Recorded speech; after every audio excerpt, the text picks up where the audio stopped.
hello there, people. My name is Dreamcast, and you're watching the Harvey Beaks Community Center YouTube channel. This is the second episode of our Harvey Beaks podcast. Um, The Harvey Beaks. Oh, with sorry, let me rephrase. Harvey Beaks's late afternoon talk show. That's what we're yeah, doing right now. exactly. Yeah, exactly. And joining me today, we have TJ and we have Sam. Introduce yourselves. Guys, how are we? I'm the one with the Australian accent. I'm the one from the next door, but not so next door country of New Zealand. We really need to come up with like an intro. I think our intro is good, and I'm from the middle of the desert. Yes. Yeah. So, and today our second topic for our podcast is favorite Harvey Beaks moments. So, first of all, my favorite Harvey Beaks moment, the entire show. Yes, what Moving a way to on. kick things off. Accurate. Yeah, agreed. Yeah, but there are some moments in the show that just stick with you, whether it's cutesy character moments or just character what is it called when when the conflict peaks in a story. Shit, I'm a writer and I forgot that. Oh crap! When the point where things conclude. Oh, there's definitely a word for it. I've lost it as well. Yeah, I've lost it or too. Climax. Whatever you interpret it. Oh, climax. I swear it's more complicated than just the climax, but I can't imagine you're too far off. Whether it's like a climax or just cutesy character moments or when a character has a crash out. Yeah, these moments stick with us, and we're here to talk about them because Harvey is full of these moments. And I think let's start with the person that literally made a list with 12 to 16 moments in his note. And I didn't even get to finish them before we recorded this. Yeah, so there might be more stuff. So let's start a bit tame, TJ. What do you got? Okay.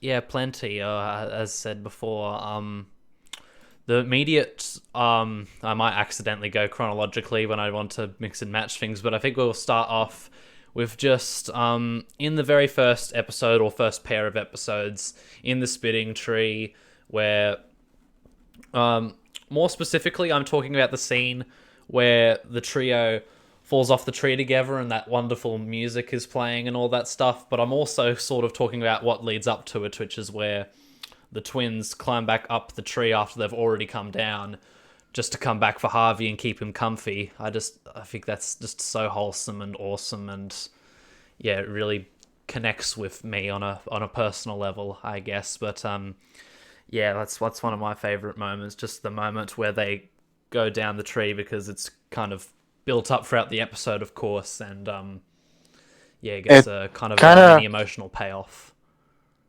It represents a lot of things in the show. It represents Harvey. You know, he was scared to try something, but when he tried it, he found out that it's awesome, and he's joined along with Fee and Fu, who have experienced such things, and you know, when they go down, they are just. It's just combined with like everybody's around them admiring Harvey, and yeah, it's a very, very good startup for the show. Setting up like it pretty much tells you what the show is all about while being just a small, not a very small moment, but definitely a mini like kind of a mini showcase of the. Yeah, a simple-sized showcase of the entire show in general. And yeah, I love that moment so much. Yeah. I imagine you've got similar feelings as well, Sam. Oh my god, I do.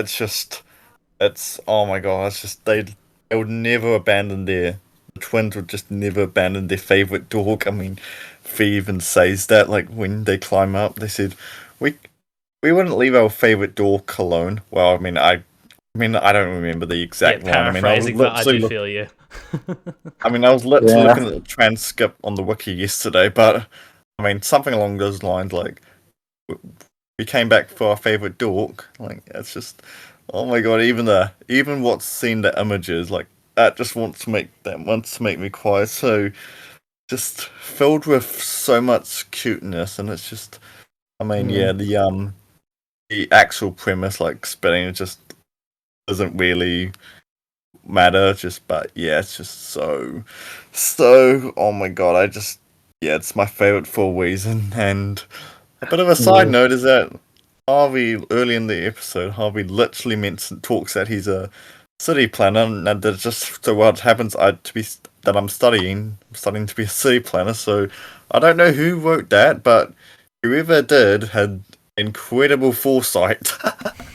Yes, I'm sure it was just a Yeah. big old coincidence, but yeah, it's Oh funny yeah, that, isn't it? it I have a. absolute yeah, absolutely is a coincidence. It's just I found so many of these coincidences, which maybe we could do a whole episode on that. Yeah, Harvey Beaks coincidences. I have a headcanon. So you guys know how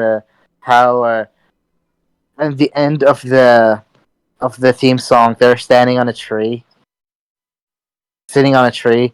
Uh, Yeah, that I tree. get Yeah, the theme song I headcanon that it happens after the spitting tree, and Harvey and Fee and Fu always like go up that tree just to remember that moment, and for Harvey to like forget his fear of heights more and more. That's my oh, headcanon. you. Okay. oh, I love that. Actually sounds a pretty good headcanon. I might be crying. Yeah, yeah. I kind of have a similar headcanon in that I think that clip in particular just takes place in that in between section of the episode where the twins come back up, but Harvey's not comfortable with coming back down just yet. So there's just one sunset that they managed to catch together while they were all out there. Yeah. But also on this list, I've got. Let's find a good one. A good one will be that'll be worth saying. Another kind of cute moment. Harvey finally giving up his beloved Chicky to Fu at the end of Icky Chicky after he went to so much to try and save him from getting dumped and was so insecure and worried about how Fu was treating him, he decides to just let his friend have his toy for just the simple fact of having a toy type of thing. It's very heartfelt and yeah, I kind of relate to it in a way. I sadly can't. It's been a while since I've watched Icy Chicky, so unfortunately I can't comment. But I do have another scene from that episode that I have. Oh yeah. But Say Sam, what do you think of Harvey giving up Chicky? Oh man, that's a little bit I don't know, bittersweet. Is that the right word to describe? Yeah, Yeah, it's just, that's probably a good way to describe it. yeah, but yeah. I mean, it's been a while since I've seen it. I mean, I only seen it from the first time I saw it. I just have need to rewatch that one at some point. But yeah, it's just I just we love to see Chicky. It's just yeah, it's just him getting older and just learning that things just don't stay forever. But I mean, Yeah. I've had a toy since birth. I mean, I'm literally holding it. Actually, not birth, just from my first Christmas. But yeah, and I'm still got it nearly 20 years later, even though it's still holding up pretty well. Yeah, same here, man. I've got something that I've passed on to another sibling in the household and still have it to this day. So it's just funny how things like that work out, isn't it? For me, my childhood toys, I keep them in a drawer. But when one of me or my siblings gets a child, they will have them. That's the plan. Fair enough. Oh, yeah, good idea. Yeah. Yeah. But what was this other clip My from moment. Chicky? Oh, sorry, yeah? I mean, my moment from Icy Chicky. I mean, we gotta go with Baby Harvey. Oh, yeah, that is a pretty... Oh my god, Yeah. I love That's it. an all-timer for sure. Yeah, Baby Harvey. Not only is it just funny how like the first innuendo is like push, push, and they're just opening a jar. Not only is that funny, but like we see Harvey, and the first thing that Harvey does, I think I brought that up when we ranked Icy Chicky. The first thing he does is pick up the eggshell pieces that he broken off, and put the eggshell Yeah. that he just popped out of, Yes. and it's Oh, just like it shows off how Harvey was like that from the beginning. It definitely shows off how strong the character is when he's presented as a literal baby that just came out, and the first thing that he does in his entire life is clean up after himself. that's so wholesome, and it's just yeah, Yeah, baby Harvey's just like cuteness of Harvey, but tone it up like 1,000. It's so yeah, cute. Yeah, just and the music as well is just amazing. It's just so oh, it's cute. Yeah, yeah. yeah. It's just, It's great. I'm getting him choking up here. um, So, Sam, what is one of your favorite yeah, I moments? think it's appropriate enough. okay. Oh, I mean, you've already said two of my moments, Oh, but yeah, sorry about that. I mean, well, to be fair, that was pretty predictable. But yeah, I don't think you may not have this one from my one. It's just the ending of Yampians. It's oh my god, it's yeah. I cried at the end of Yampians. That was, I mean, I love board games, but yeah, it's just so yeah. I would like that one, but yeah, it's just the ending where Harvey just learns to accept losing and having fun with his dad. It's just so wholesome. Mm, yeah. I have another moment from Yampians, but the specific moment of the ending, I don't remember it that much either. But I think I first got to get into my moment before I talk about the ending. So, TJ, what do you think of the ending of Yeah, Yampians? it's beautiful, man, and I even had it as one of my suggestions on the transcript I've got in front of me. Yeah. I just think it's really wholesome, and it's a very important message to kids. It may not be the most original of messages to teach to kids, but we've talked about this before in the past. Harvey takes like these tropes that a lot of kids shows have and goes out of its way to try and perfect that formula, and that's what distinguishes it Exactly. from the rest of the cast, type of thing. Exactly. It's not the most unique show in the world, but it's the best. Yeah, for sure. Oh, absolutely. My moment from Yampians is the moment where you guys might disagree on this with me, but the moment where Harvey leaves Irving and goes to sit with Fee, Fu, and Miriam. Why it's my favorite? Because it showed how the show is not afraid to show Harvey doing bad things. It showed how flawed Harvey can be, and while he didn't it's not something super malicious, but it's still when you look at Harvey as a character, I feel like this what he did in Yampians is something that always sparks me as a very flawed moment of Harvey. Yeah, but So not too flawed, because I know that you have issues with the flawed things he does in New Bugaboo, right? New Bugaboo is just way too much. Like we jump from him betraying his dad in a game to him fucking kidnapping his little sister. God. Yeah, Yes. but yeah, my favorite moment. But yeah, I like the how like the show is not afraid to show Harvey as a flawed person because he's a kid. He learns through being through his flaws. That's why I like that movie. It shows how flawed he is. Yeah. And there's Yeah, plenty we of other just So examples of that in the past and onwards from this episode. Like I can think of in The Finger, the fact that he's like really determined to help out Ira Fingerman, but Ira Fingerman turns out is all right and just appreciates having people around, type of thing. So yeah, there's yeah, plenty of that to choose from within the show. yeah, yeah. and So anti Valentine's Day as well, where he writes that ironically, considering we were just talking about Yampians, he writes a card with rude things and thinking that give it to someone special, gives it to mum, and yeah, it didn't end well. But at least Fee explained what the holiday meant. Although that illusion scene was pretty funny, I won't lie. Yeah. So Yo, TJ, give us another one of your Yes, favorite moments. yes. This one, I'm not sure how you guys are going to think about this one, but another one I've got is the moment at the end of Why Are We Even Friends, where Harvey and Dade have each other face painted on each other, with Dade having Harvey on his face and Harvey having Dade on his face. It's just yeah, really cute seeing them doing that type of thing, and just sort of sets their relationship as in stone as something that obviously isn't as promoted and well known as the main trio themselves, but is still like very strong type of thing. Yeah, I wouldn't say it's one of my favorite, but it is really funny just because it becomes really creepy when you look at the other point of view, Dade's point of view. This is true. This is true. oh, like in Harvey's point of view, he's just showing affection towards a friend, because he's his friend. In Dade's point of view, he's a yandere. he even super glues himself to Harvey. That's just.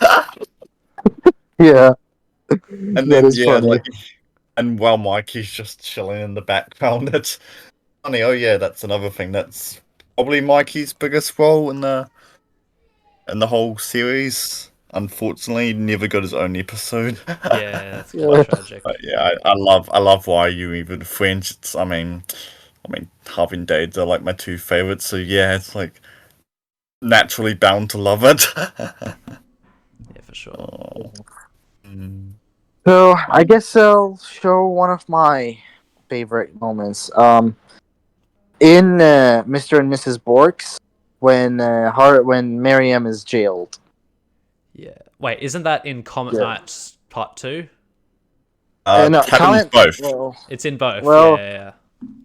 Well, in Comet Knight, I feel like Comet Knight Part 1 showed us the concept of the thingy. Like, no, it showed us Fee's point of view of Fee and Miriam's relationship, which is strong, but, not as strong as Miriam's point of view in their relationship. Because, like, we see not just how wise and mature Miriam is as a person, because, yeah, but it's also just how strong it is. It's okay to be chaotic and a lot of times. It's okay to lose your mind sometimes. It's okay to do whatever you want, but you always must remember your responsibilities and your promises. And I feel like Miriam showcases that, and showcases just a really wholesome side of her and Fee's relationship. How Fee always thinks that Miriam is on edge, that Miriam is gonna blow up, and Miriam is gonna do really bad stuff and become a monster. But Miriam knows that she's just having fun with Fee, who's just scared to really meet someone who's as chaotic as her. Yeah, it's a And really mature just message that is kind of unexpected for a kid's show to handle, and is just tough for anyone, really. Like, at any point in your life, you might be just struggling with that balance between fun and professionalism, or your values into what you care about type of thing. So it's incredible how they managed to come up with a story like that and present it in the way that they did.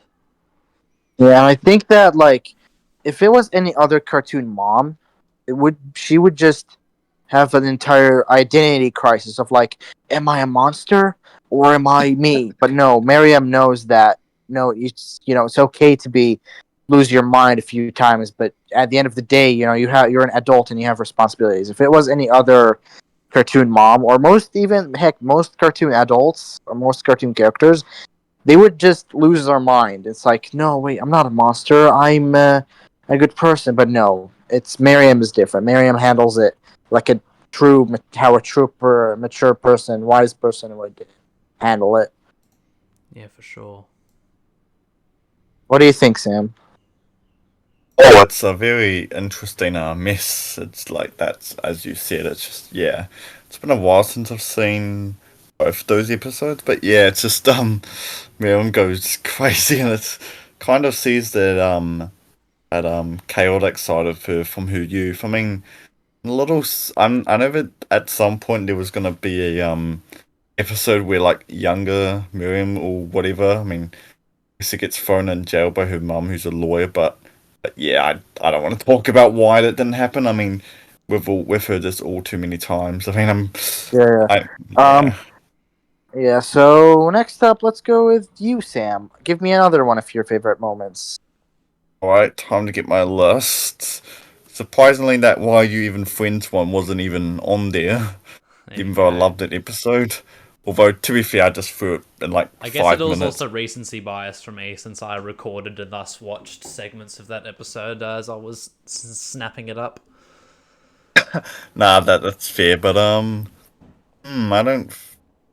Oh, I mean, I believe this is like there's only like two that I haven't covered that probably won't be covered by like others or will be covered later. Or I'm rambling too much. I'll just get to it. The parade scene, the day to not to do. That is, oh my god, that is Ooh. so amazing. It's just visually, oh my god, it's just so beautiful to watch. It's just yeah, it's just cuteness overload. Yeah, there's Yeah. Peak. It's peak animation.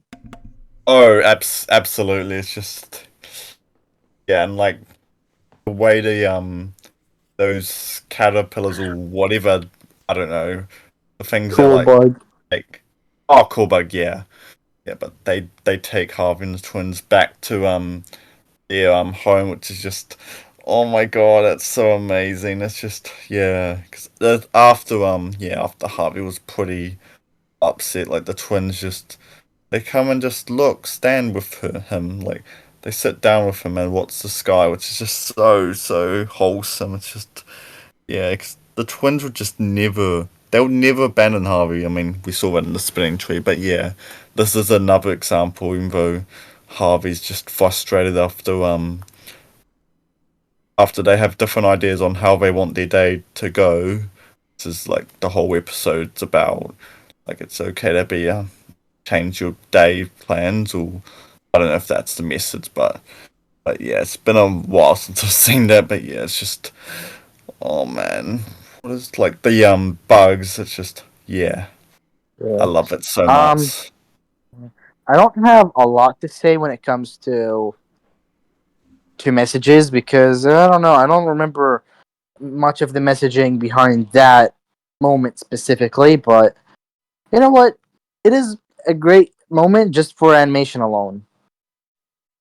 The animation now, how colorful everything looked. No Yeah, edits, no no, cuts, not now, not ever. never know. It's a podcast. I think podcasts the magic of podcasts is that they're fresh. Yes, very raw.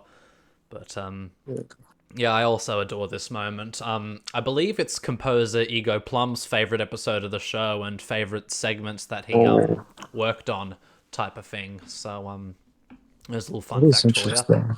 Wouldn't shock me. That is Yeah, a that is interesting, but I think he actually uploaded some of it on his channel. He did.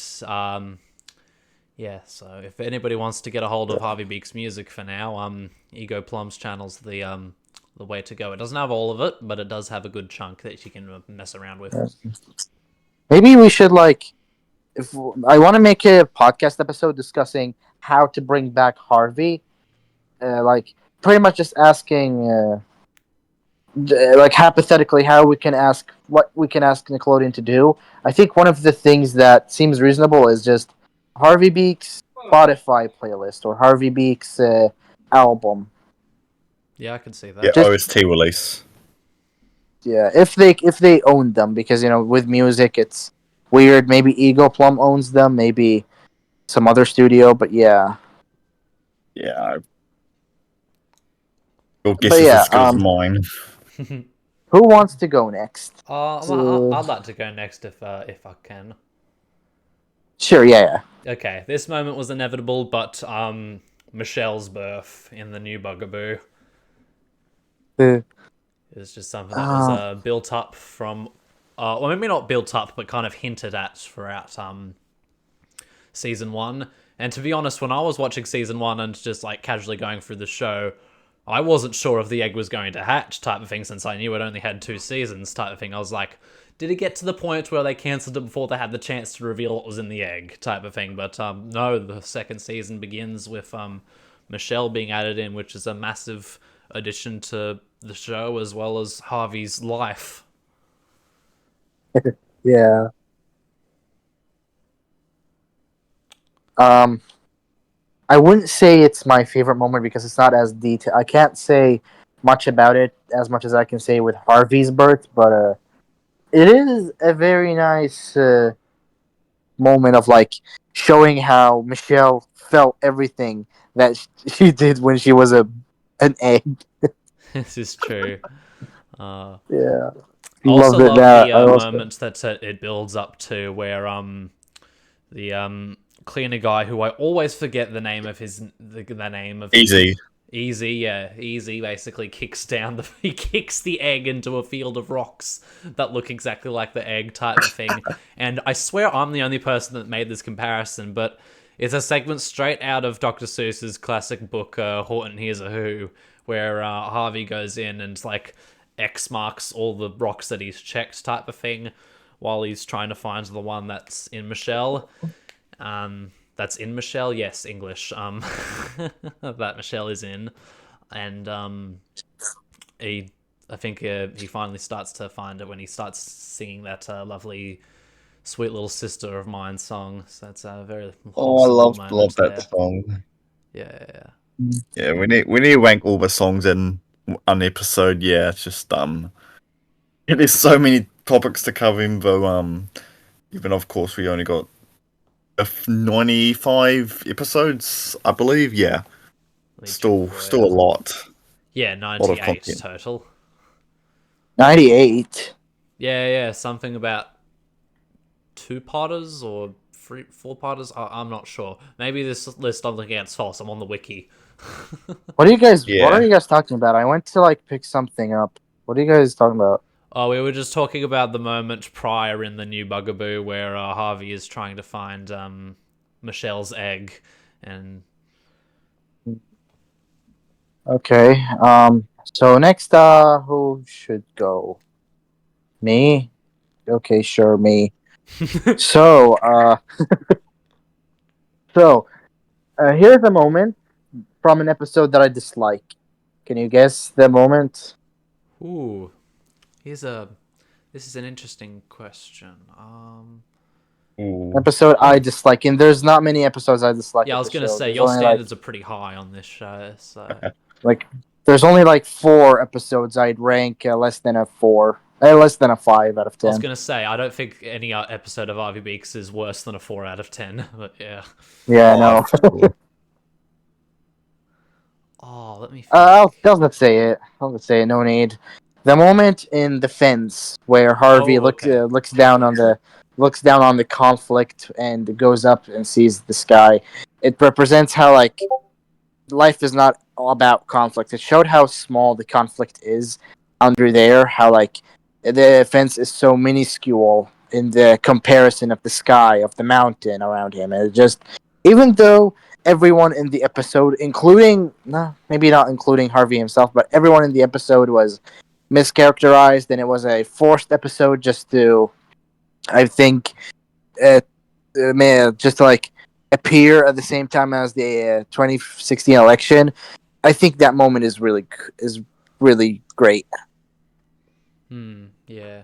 I remember ranking that episode really highly when I first watched it, but now I think it's starting to tone back down a bit when I think about it. I still quite like it, but there are some there obviously are naturally going to be some issues with tackling something as sensitive as like that. I'd say they tackled it well. It's just the problem with the episode is not the message because the message is great. I think that the ending is amazing, but the problem with it is just that how everybody was mischaracterized and how the conflict is just so stupid. Yeah, it is pretty. For sure. Meaningless. Yeah, so that moment every day. Yeah, so that moment is great. It just shows how conflict is just not everything that in life. When you like go and inspect just the things around you, because Harvey didn't look hard. He just looked up and saw the mountains and the sky. He knew that, you know, it's not unimportant. It's unimportant whether the fence is colored pink or yellow or whatever, because what's important is just appreciating what you have in life. Mm-hmm. And there's a lot to enjoy. So I really like that moment. Yeah, for sure. So, Sam, you can go next. Okay, I've got like, let me see. Yep, just got two left. I mean, one you can probably guess what it's gonna be, but I'll do the other one. I know what which it is. Let's leave it. not. Let's leave that to the end. Yeah, of course. Oh, absolutely. Yep. So yeah, the one I've got is everyone coming together in the twins' birthday, which is just it's just some win unification of I don't know. I don't know if that's the right word, but like it's just a gathering of everyone that we saw in season one, which is just that just seems extremely wholesome. It's just even the one timers like that monster from Sleepovers Over, which that's amazing episode. And what else? Who else? Oh, Jackie Silverstein as well. She appears in that one? I don't remember her being in that one. She probably is. I just don't remember. They're all there. Just she may have made a small cameo or something. Actually, yeah, I think she's in like the pool section or like one of those like snapshots where it like shows a section of the party for like a few seconds. Yeah, but yeah, I think it's kind of wholesome that we have see everyone. It's just a great way to mark off season one, and even if it was like the finale, even if Harvey only got one season, which thankfully it got two, but if it got one season, it would have at least been a fitting conclusion.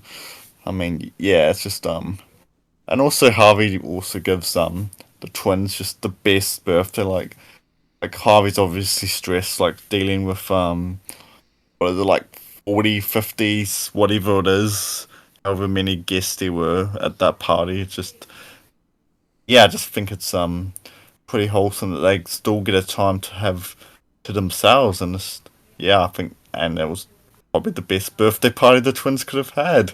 And that's another thing. It's just and just another growing friendship of the Harvey and the twins. Just yeah, like they could have probably never predicted this Oh, when they fucking realized hell! that they were. You alright? Sorry, sorry, Uh, sorry. but yeah, it's just something the twins could have probably never imagined when they first came across Harvey. Yeah, it's so nice. Yeah, I love that scene. It's just, I'd actually like to visit that hotel. I won't lie. Yeah, I totally agree with you on that one. But I will say my favorite moment of that episode is towards the end where Harvey takes the twins up to like a massage quiet area because he thinks that's what the twins want. And they like go along with it type of thing, even though they do want to be outside a part of the party type of thing. And once Harvey concedes that maybe this just isn't what they wanted type of thing, and he feels like it's he's let them down and asks them to write reviews, and then they tell him they're having a great time and to just come back down type of thing. I really like that scene, and it gives Harvey room to breathe type of thing when he's trying to like give the twins the best party he possibly can while forgetting that I was almost going to say he's human, but like maybe he's flawed or something like that. It's like he's allowed to make mistakes, or he's allowed to not go as hard on certain things as he'd like to be, and he doesn't have to be as critical of himself as he tends to be type of thing. And that's just something that I relate to on a personal level. You guys Yeah, keep picking episodes that I forgot about. Sounds like you just need to recap, my brother. Yeah. yeah. I find it a No. little funny that find it a bit funny that Harvey throws two parties in the series, which is like completely opposite. It One is is, yes. I'd be interested to see what it would be like if they were switched around. That could be something fun to discuss. Fair enough. So Hmm. TJ, you're next. Next, okay. Let's see here. What would be a good one to talk about? I've got a handful here. You know what? I think it's about time we talk about Blister type of thing. Like, I'm not even sure if I want to name a moment for him since he's only got like 3 episodes, but just like the story of Blister type of thing, where he goes from this just Um, grumpy old guy in his first episode, the Blister, to running a chill gang, or what turns out to be like a chiller gang, and then just in particular in regards to moments, we'll talk about one of the saddest scenes in the show where Fee is ready for Blister to come out and reveal that it was all a prank, but he doesn't, type of thing, and that's when Fee uh, realizes that this wasn't a prank, it was real, and yeah, someone that was close to her or she got close with is not there to be with her anymore. I there's a lot of stuttering. There's a shit ton of stuttering in here. There's a lot of stuttering in regards to like my mic quality or like just No, just us. oh Uh, yeah, for sure. This is just the power of raw audio, mate. yeah. So honestly, I think the moment where fuck Harvey, with where Fee cries is so powerful because it's just there's no music. There is music. There's no sound effects. There's no joke. There's no fucking second things. It's raw, just raw, brutal, real death. Nothing, just death. Mm. You, she gets his belongings. He is gone. He wants his belongings, which to me, to feel like represented like he wouldn't give his belongings if he's still alive, and she realizes it, and it hits her, and she's crying, and it's just a very, very good moment of just being quiet and dealing with it, uh, like just reacting to the reality of it, and that's like a very real, the very real depiction of death. There's no like second chance. There's no uh, surprise. There's no like hugging. It's just raw, brutal, and dark. But after which, she gets a message, seeing that you know, even if a person is gone, that doesn't mean that they didn't live and that they didn't feel happy. Which I honestly really like about the to that scene specifically. Hmm. So yeah, what do you guys think? Yeah, I went on a ramble there. I love that moment. Sam? Oh my! Oh, it's so sad. It's just like you probably would have never expected to see something like that happen in Harvey, but yeah, they literally teach death, and this is like what other show does that? Like, can you think of any that does something similar? I think Bluey does at the end of its first season. Yeah, man. I think Alpha Day made a point like none of the other shows that were airing on Nick at that time like did anything close to that, like how heavy it is. And I mean, I don't know if it was Nicktoons or not or whatever, but whether that Nicktoons move allowed them to do it. But I mean, it's still super heavy because I believe that was like probably like this one of the last ones they did. So yeah, I mean, they already knew that the move was gonna happen, unfortunately. Yeah. Next is me, and I got another real moment. Um, what could you possibly want that you can't work for? Parents. I want parents. This was the next one I was going to do, so I'm glad you mentioned this one. Yeah, another very real moment. How like I never thought about Fee and Fu uh, and their parents because it's a cartoon. It's like, haha, these funny characters are just hanging around. I didn't think that these were, children that needed their parents. Where are their parents? Why are they alone? And Fee just brought that up, and I was like, wait, really, where is their parents? Why are they like that? And like, you see her crying and how she sees how everybody has parents except her and Fu, and it's just very real, very heavy. I really appreciate that moment. Just how it made me see realize things about the show. Like yeah, the show is silly. All of it, like most of it, is very silly. But at the end, these are children that it's very realistically depicted. I really like it. Um, another thing I can say, I like how Rooter reacted to it. How like Rooter throughout the episode was like the anti-wishing. You have to work for everything. You shouldn't wish it. Like you should work for it because you're tough, and that is a good mentality to have. But he realizes that when Fee tells him that, he doesn't try to go and argue with her. He doesn't try to boost his muscles. He realizes that some things are just you can't work for them. Some things are just the way they are, and the best thing that you can do to achieve these things is by wishing for them. And that would be you might not be doing anything to actually achieve them, but that is the reality. You can't change it. You can't go and like change such a thing. You can't invent parents for you. So I like how Rooter reacted to it. It showed just how Rooter is not just strong physically, but he's also strong mentally. I really like that of him.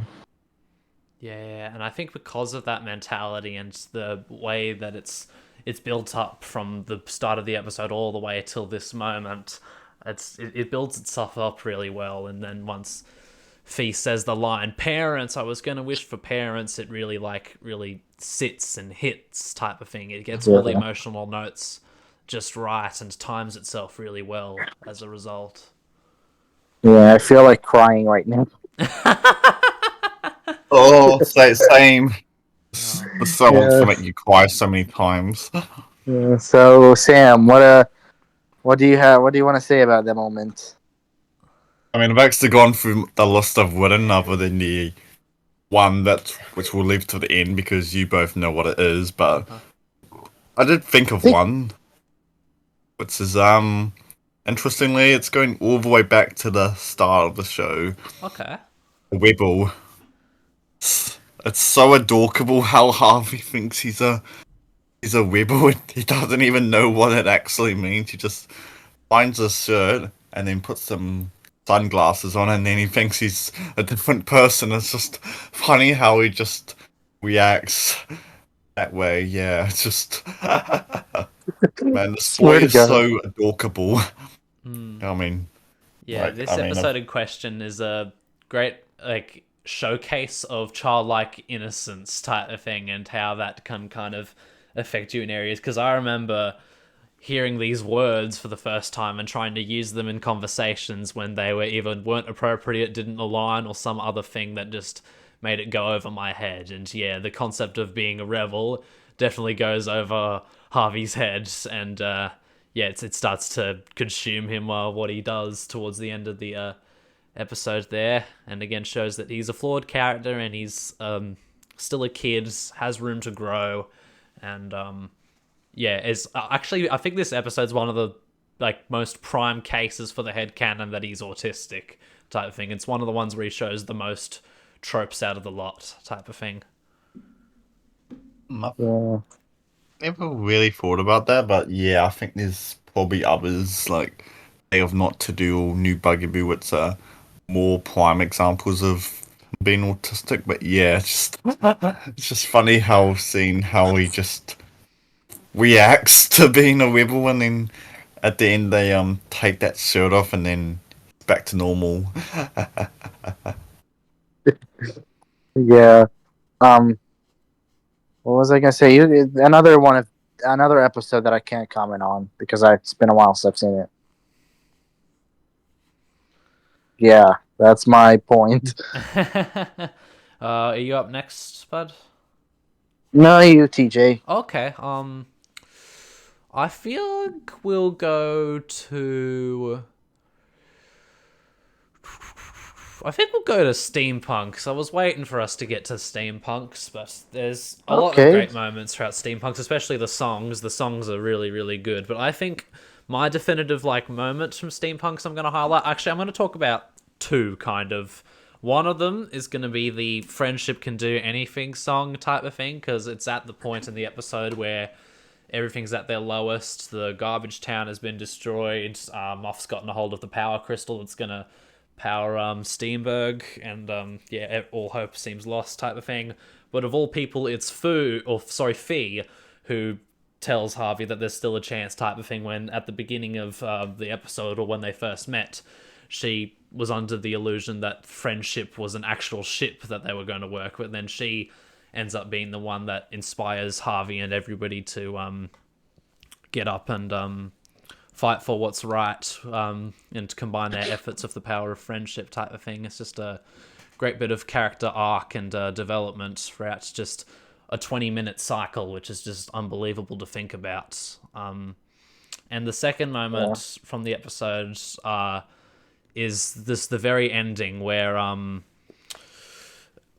Harvey wakes up from his dream, Irving and Moff reunite, and Moff kind of has that internal realization that hanging out with Harvey isn't too bad of a thing, and he can still have Irving around with other added things that he may not necessarily enjoy, but still get something out of it type of thing. It's just a great moment, and it's built up in both of those parts type of thing. So it's just great bit of payoff there. I have one moment from steampunk. I think the same moment at the end where Harvey goes and Moff follows him, because it shows how Moff is not an evil person like how some episodes it's Christmas you dorks portray him.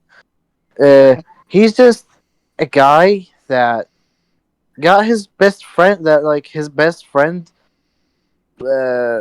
kind of he wants to hang out with his best friend, but his best friend got responsibilities, while Moff himself doesn't have responsibilities. So, he's not a monster. He's not an evil person. He's just a guy that his life changed in a way that he's just is hardly coping with.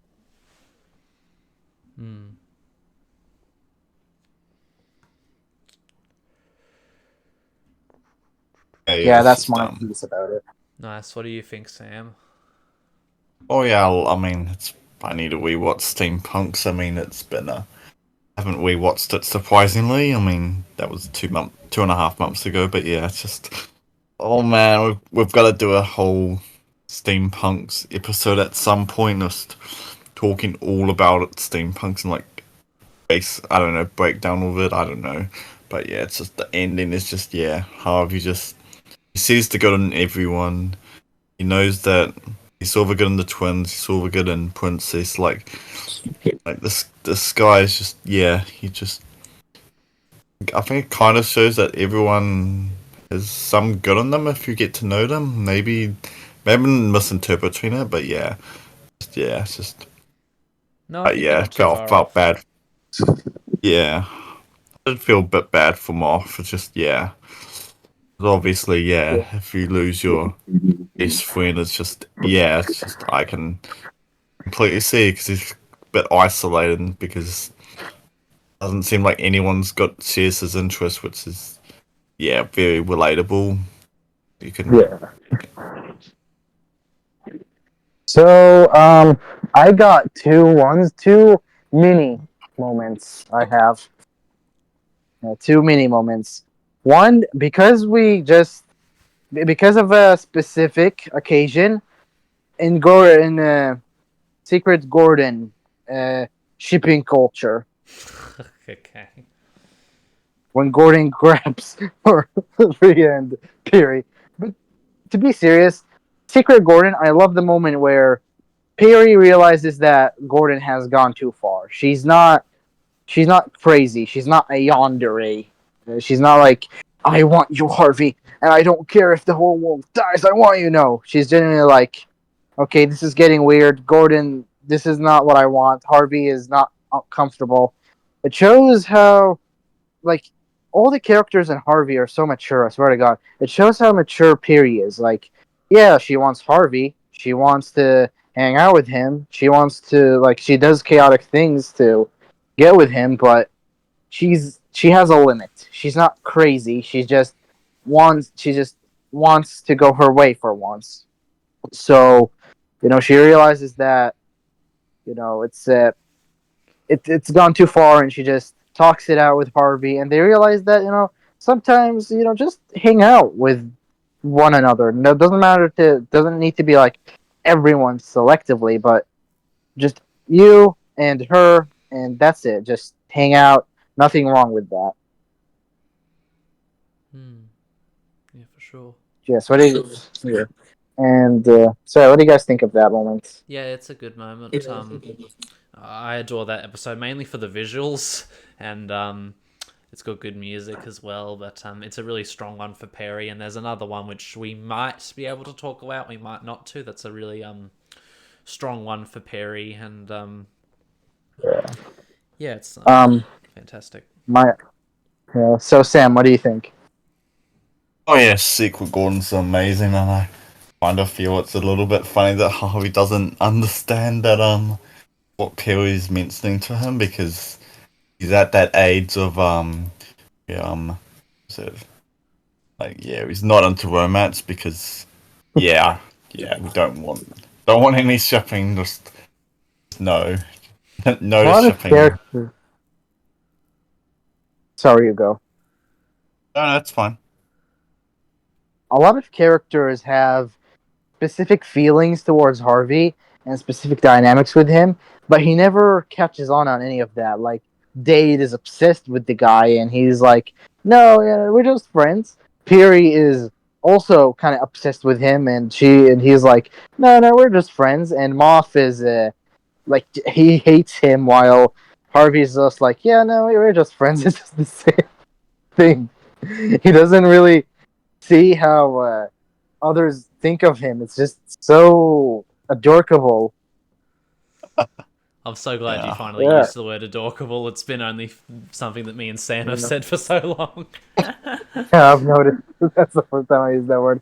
But yeah, the other mini moment that I've got, I mean, it's just a funny moment in the pirate episode where Randall kicks the shit out of them. This is after he chops down the tree that the boat's in, right? Yeah, it's just so funny how, in their point of view, they're getting attacked by this monster that is just they cannot overpower. While in reality, it's just an adult beating the crap out of a bunch of kids. Just hilarious. Yeah, I love it when shows have that kind of point of view between imagination and reality type thing, because it creates a lot of funny moments. Yeah. So, how long have this been? We've been on for I think just over 55 minutes 50, yeah. roundabout. So there's a few more moments I can think of off the top of my head that I'd like to discuss, but if you guys want to move on to the inevitable, we can do that at any time as well. So, Sam, what do you think? Do you have any moments other than the inevitable? Because I need to think for a few seconds to get one. I've just got one more. Just it's another throwback. It's the throwback to the sleepover's over, which I did talk about briefly earlier. But, I mean, well, not really, but yeah, it's just get to see that flashback of all the like Harvey just calling Irving just to pick him up because Orby can't make it for a sleepover, which I think is pretty interesting. Like, who do we have? Dade, Claire. No, not Claire. Mikey, surprisingly. Kratz, MJ, I think Techno Bear as well, yeah. All boys, okay, that's interesting. But yeah, just find it but yeah, it's just I think it's the very cute throwback. And like Dade's just knocking on the toilet door. Abby, you're not calling home again, are you? Like, that's interesting to see what he's calling home for. Like, I mean, I think I actually talked about it with CJ like a few days ago, but that sounds like it was maybe some religious thing. Like, I think there's a bit of a theory going around that Aid's family's just super religious, which maybe we'll talk more in another episode. But yeah, it's just it's interesting to see that he just doesn't make it through any of the sleepovers, and this is yeah, it's just I mean also love seeing throwbacks of the young the kids. It just turn that cuteness dial up 1,000%. Yeah, I do like the time capsule moments type of thing, and just being able to compare designs for how they used to look to how they usually look type of thing. Yeah, their eyes are like bigger for some reason. I'm not sure what it is, what the genetics is or whatever, but yeah, I find that interesting that when like they're really young, it's just they've got their eyes are just so big, like that pupil, and then it like kind of gets smaller. It's interesting. Yeah. I got another one before we jump into your moments, TJ, because I think before we get to the inevitable, you should like bring like because you have a list, you should go like through everything you have on the list. For me, I want to have at least one princess moment because princess is Okay, one that's of fair my enough. That's fair enough. favorite favorite characters in the show. But the thing with princess moments is that they need their episodes. Like Princess Harvey need. I can't pinpoint one moment in Princess Harvey because Princess needs all of the episodes. Same thing with Princess is Better Than You. But one moment in, or I guess two moments in one of my favorite episodes. Also, I thought of another moment unrelated, but yeah, now I have to. Sorry. That's right. Uh, another moment, like a moment in Princess Wants a Mom, and I think that's my favorite Princess episode. First, the first moment is how is when Harvey plays Cupid and he tries to get uh, Dr. Roberts to get with some women, and Dr. Roberts is even though he matches with some of these women, like his his answers match up with Hansi, and his answer matches up with the spider lady. I forgot her name, but he just purposefully hijacks it. It is just a funny moment how this guy just rejects romance. It's so funny. I find it really hilarious. Like, what is your favorite food? He asks. Harvey asks Hansi. Hansi is like, for any food made with love. And Roberts is like, oh, that's weird. My answer is any food made with anger. Fucking hilarious. The other moment is less hilarious and more wholesome slash dark. Princess's mom.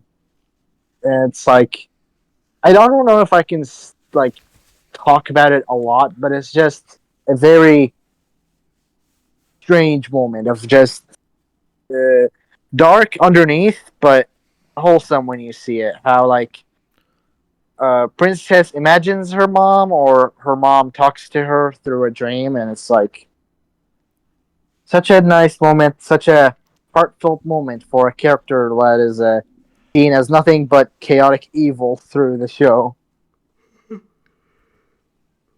I love that moment. The Yeah, other there's. moment is another. You go. Sorry, guys. No, Yeah, no, you no. You, go. you, you go. You go. No, like, what is your thoughts on the princess moments? Yeah. Those are definitely the top tier princess moments for me. And the only other one I can think of that I really like is, Princess being willing to play fair with Claire after establishing that she just is used to being given whatever she wants whenever she wants by her father and most of the other kids who are too scared to try and do anything else. Yeah. Another moment is with another character that one of my favorite characters, Kathy. Oh, My moment yes. is yeah, Kathy.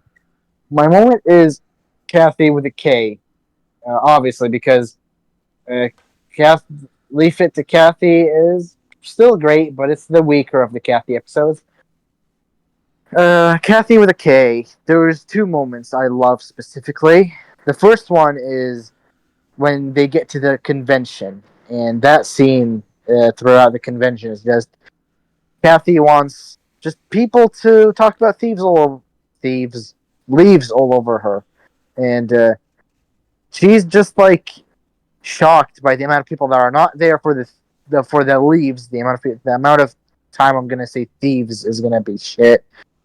Uh, People around her that are into leaves, not into leaves, but into her. It's just so weird to her, but it shows the flaws of fame. Fame doesn't bring you people that are genuinely interested in you.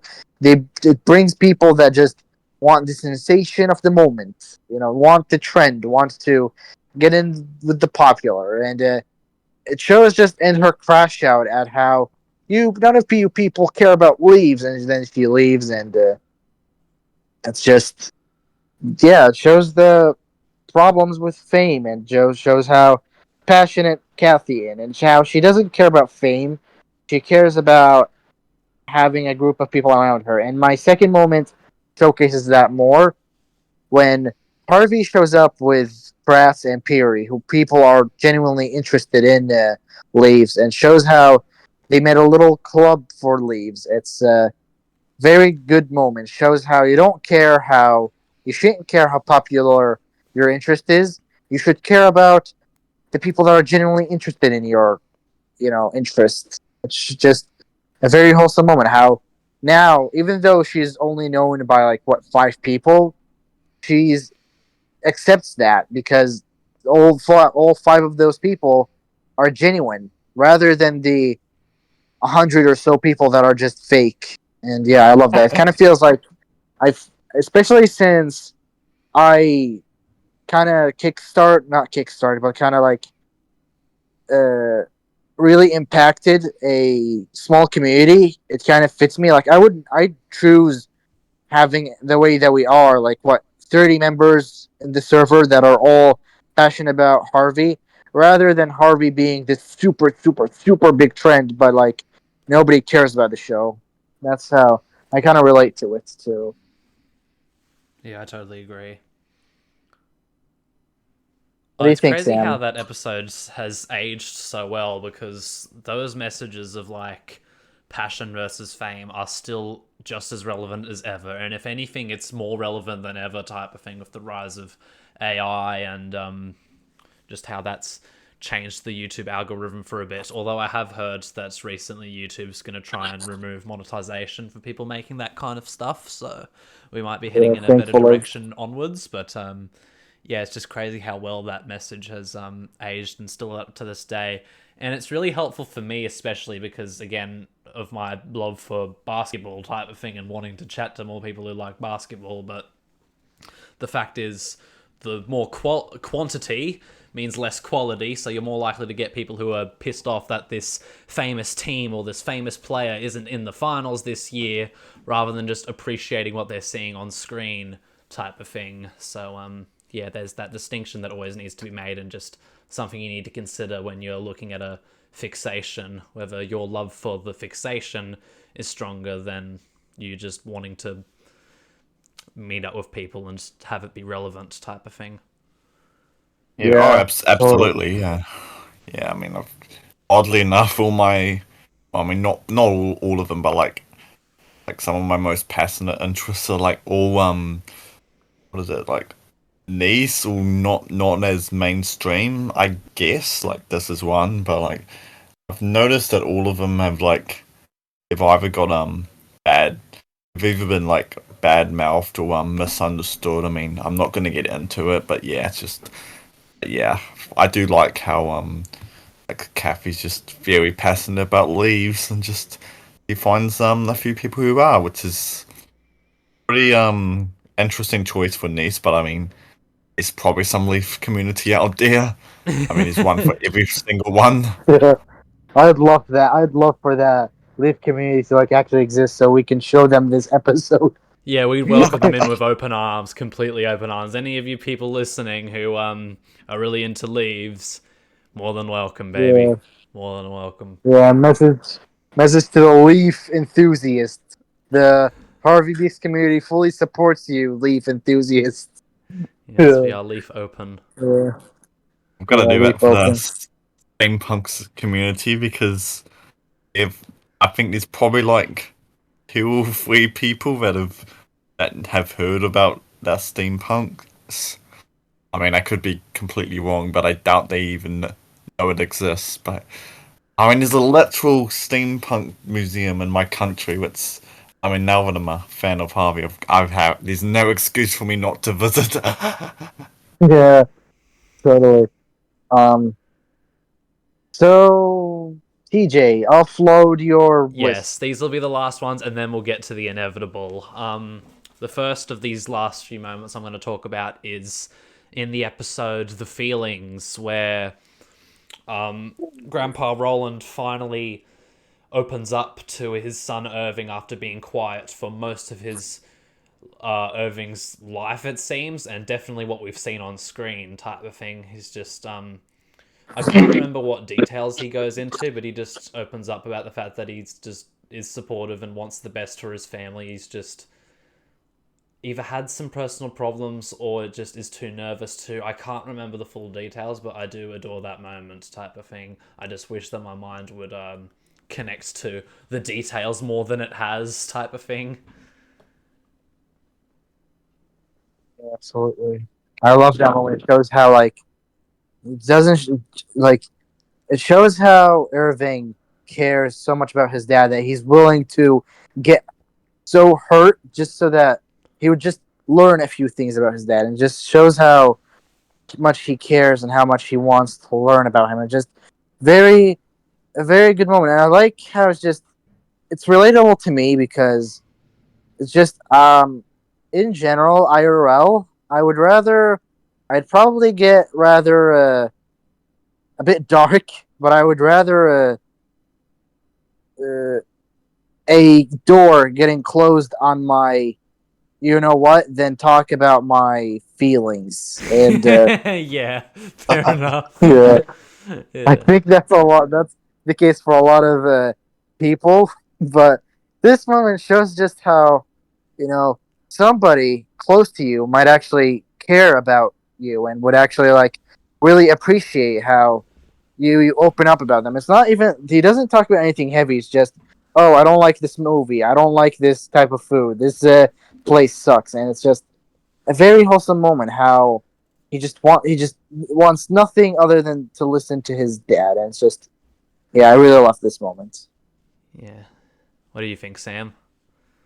Oh, I mean, I need a week. That's another one I need to rewatch. But yeah, it's just it's like the only episode where like Roland has a major role. It's just I love the message, like how Irving just really cares about him, and yeah, also you got me thinking. Like I never thought about this, but how long ago did Irving's wife, Roland's wife, pass away? Like, 'cause based on what you've said, it seems like it happened like when Irving was really young. So guessing like maybe when he was Harvey's age. I don't know. I mean, we were gonna find out at the end of season 3, but Didn't happen. bad things. Yes. Yeah, it is very mysterious, and it kind of opens a lot of dark innuendos. Yeah, because Yeah. speculating is fun, but like it only goes so far because there's times where you just want to know what actually happens.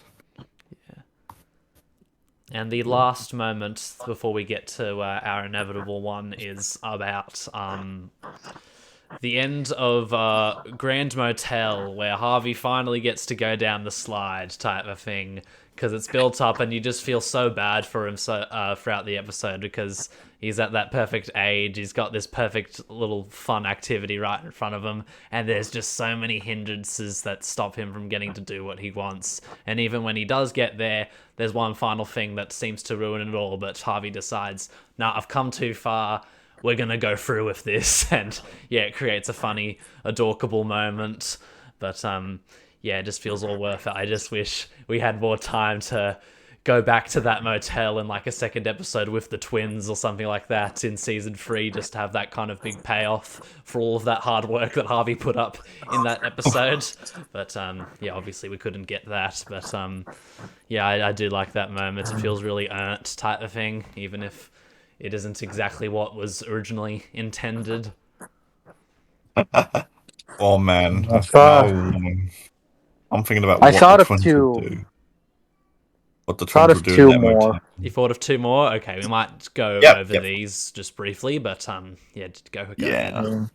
ahead. Sam, what were you gonna say? Oh yeah, I can't imagine what the chaos the twins would do at that motel. That would be something fun to speculate. Yeah. I might have to write that episode because it probably works in my head canon as well. Yeah.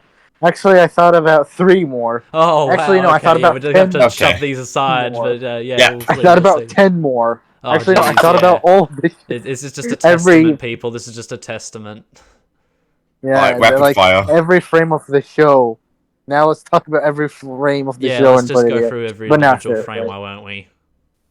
But not seriously. I got 3 more. The first one, probably the less of the 3, Nightmaid. When Harvey put on the Nightmaid persona. Yeah, the This best is a alternate very- costume he ever had. Yeah, it's a very nice moment of just like he wants to clean up so much that he became a superhero. Too bad the residents of Little Bark exploited that. Yeah. The second moment is in your favorite. It was one of your favorite episodes, TJ. Oh yeah. I'm shocked you didn't bring that up. Honestly. Alone when he figures out that he doesn't. That he's been having fun all by himself all this time. Yeah, it is a big moment. I think I left that one out just because I don't remember it being a distinctive moment. I just remember it was like, oh, I guess, yeah, because the imaginary Fee and Fu do kind of tell him towards the end, well, what do you think we are? We're gourds type of thing. And then he realizes, oh yeah, I've been spending all this time by myself. But I was just thinking like the whole episode is a good example of that rather than just this one moment. But yes, this one moment is a very good, very important aspect. Yeah. And the other honorable mentions, I thought of an extra one, but I'll jump through it like very quickly. The moment in Rage Against the Michelle, where he paints with Michelle. Yes, I was waiting for someone to bring this one up. Yeah. Oh my god, how did I not think of that? Yeah. And when was that moment? Fuck. I fucking forgot. Shit. Well, the entirety of It's Christmas, You Dorks. Fair enough. Oh. Just every single one of them. And yeah, that's it. I guess, yeah. The moment where in the concert he goes and he just talks with, he just sings with the band, and yeah. Yeah, that is a good Now one. let's get to the moment that we've all been fighting for. Yep. Oh no, I'm not ready for this. I mean, you all know what it is. Mm-hmm. Just say it. Yep. It's the moment. It's the moment where the guy's hand gets ripped the fuck off when he stalemates.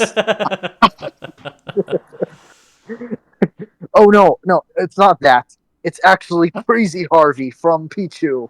Of course, yes. Of course, yeah. That's the moment. That's the real moment that we've been taking about. Yeah, that's the end of the podcast. Everybody, goodbye. Bye bye. That's it. Yeah, bye bye. But seriously, let's get it. Let's get into it. The ending. Yep. Oh The no. ending. Yeah, the ending. Where Fee and Foo say So you guys. goodbye. So let's start with you, Sam, because you're terrified of it. Oh no, you're making me go first. Oh my god. Yeah. Okay. Walk the deck. Walk Walk the the deck first. deck. Walk the rope bridge. Yeah. So yeah, it's just. Oh, what I will say is like at the start, like they're just playing this experience of hide and seek, which I think is pretty nice. Makes me wonder what they would have done if you know what happened, but yeah, they and then they he finds out that these two individuals who just so happen to be like her and her brother, like yeah, like big, and thus have these interesting clothes, and she realized that's her parents, and I kind of find it interesting that she like kind of annoyed about them, like like if you thought back to the Grunicles, and she's like, "What's this for parents?" And then when she realizes that they're like not like Harvey's parents, like yeah, she's kind of not wanting them, and I like how Fu just is very mature, like he just thinks about how they searched for twins and like they never gave up and like now they're reunited. I think that's actually amazing.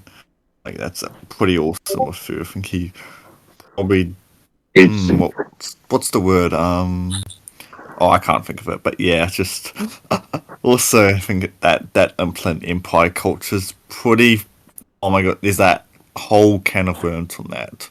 Like we could probably have on for days about thinking what the possibilities are, and I think I'll pass it to one of you, whichever one of you want to go Yeah, I next. think I'm willing to go on to this. So, I don't know whether I want to share too much details about what went on behind the scenes before this finale, or if we want to save that for like a video we've got planned or another episode of the podcast. So I think I'll just say what happens in the episode itself. But If it has anything to do, with the treatment, leave it. okay, yeah. In that case, yeah, it's revealed midway through this episode that Harvey thinks that the parents are going to move in with the twins, but turns out no, they're leaving Little Bark, and this sort of crushes him. And we finally get to know the story of how they met, type of thing. And it was this case of they just showed up randomly at the park one day, and Harvey was surprised at how they act and how wild they were, type of thing.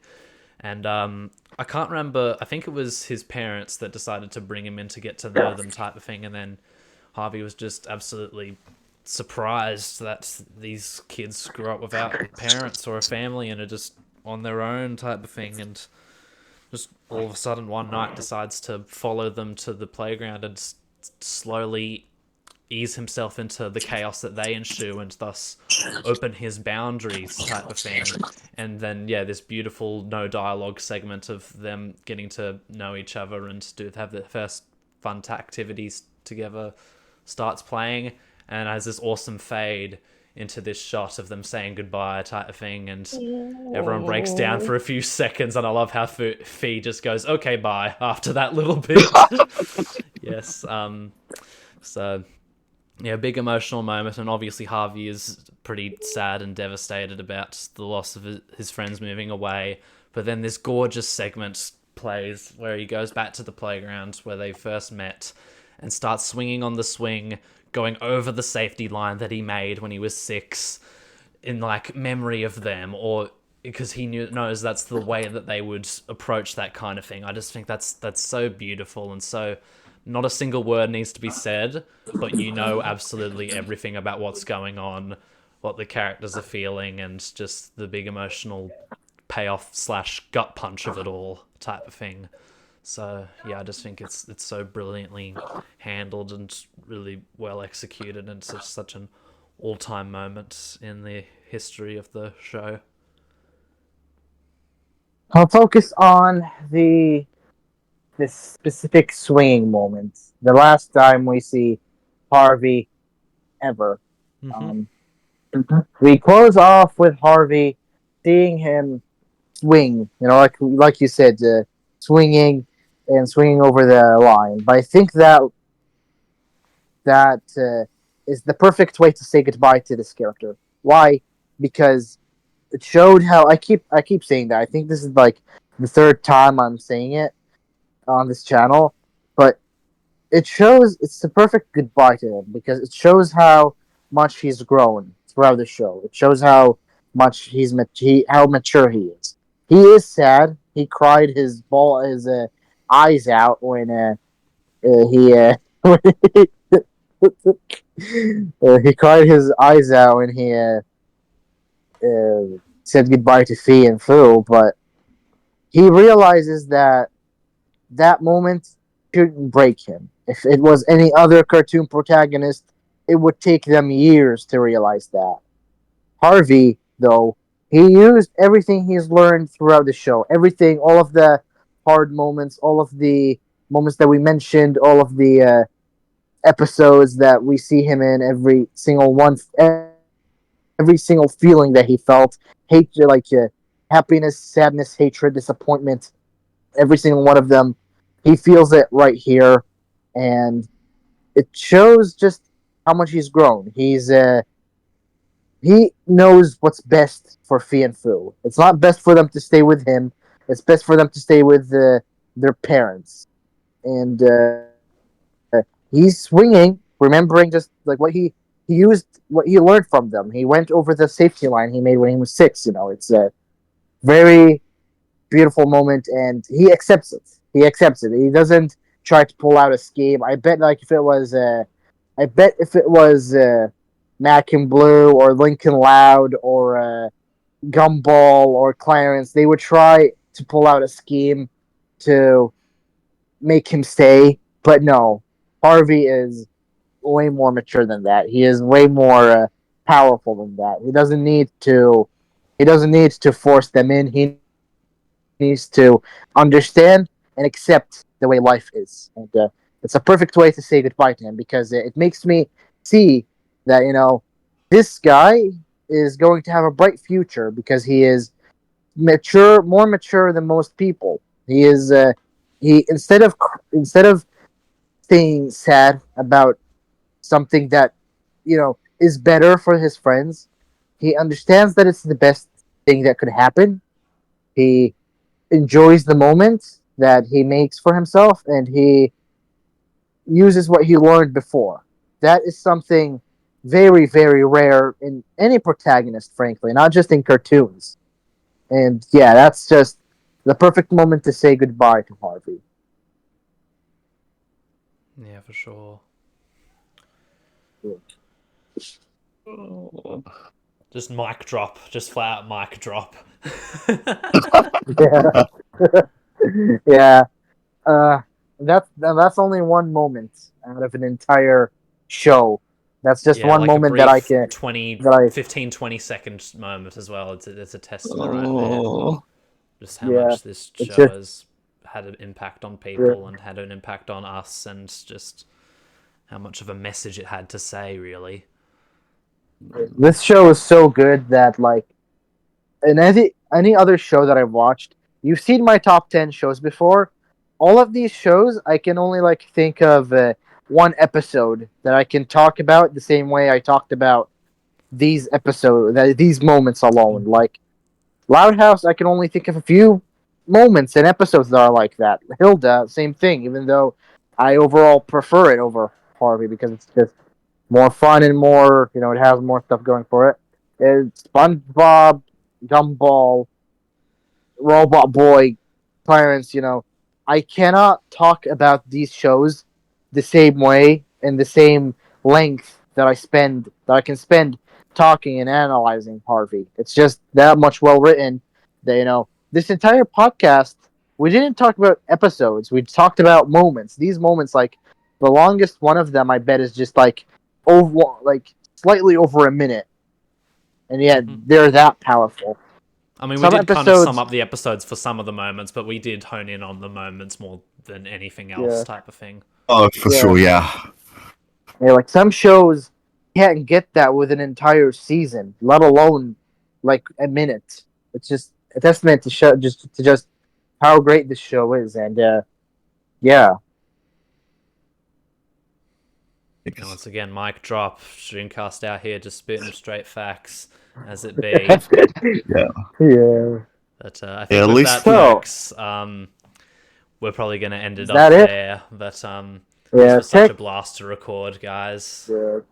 check the comments. You'll probably find a comment of me talking about moments that I forgot. I already have two in my mind Yeah. He's that I messaged forgot me a few about. others on Discord about it. Yeah, Yeah, check out the it's comments if just you too want many. a few bonus, yeah, a few bonus entries. Yes. So yeah, Thank you, everybody. This was an absolute pleasure.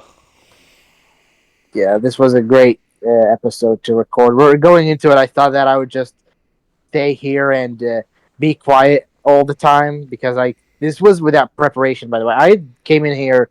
Me personally, I didn't came here with any preparation. Before we were recording, I was playing fucking Twisted Metal.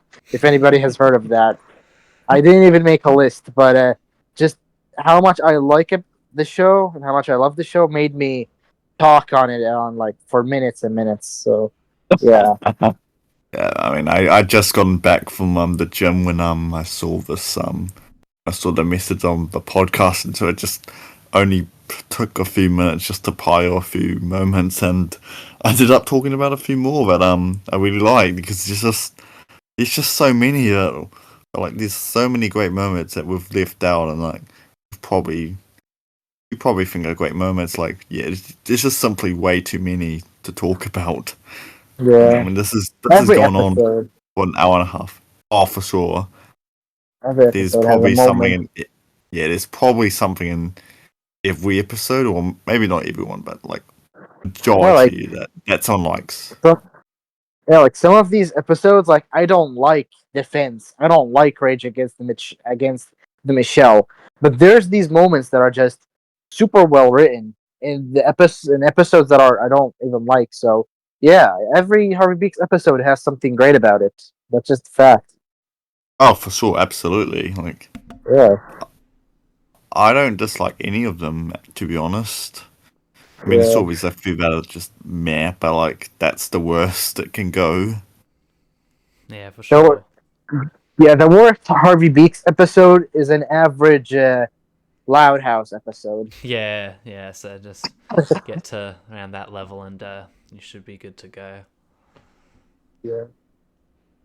So yeah, let's. I feel like we should end stuff here. Goodbye, everyone. Thank you for listening, and we'll catch you up later whenever we decide to do something. Maybe another podcast episode. Maybe a specific video. Maybe another tier list. Who knows?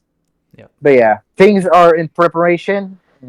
We welcome everyone to join in on any of our social medias. Yep, there's Instagram, Discord, a Reddit page, and I've also put this podcast on Podbean as well as YouTube, so check us out on there, and many more stuff to come.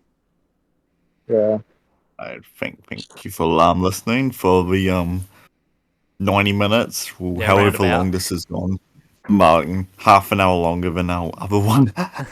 But yeah, That's the it's way. just simply way too many great moments, and I'm sure you've got your own ones, as I said earlier. Like, but yeah, Yeah. alright, thank Feel you. free to share them.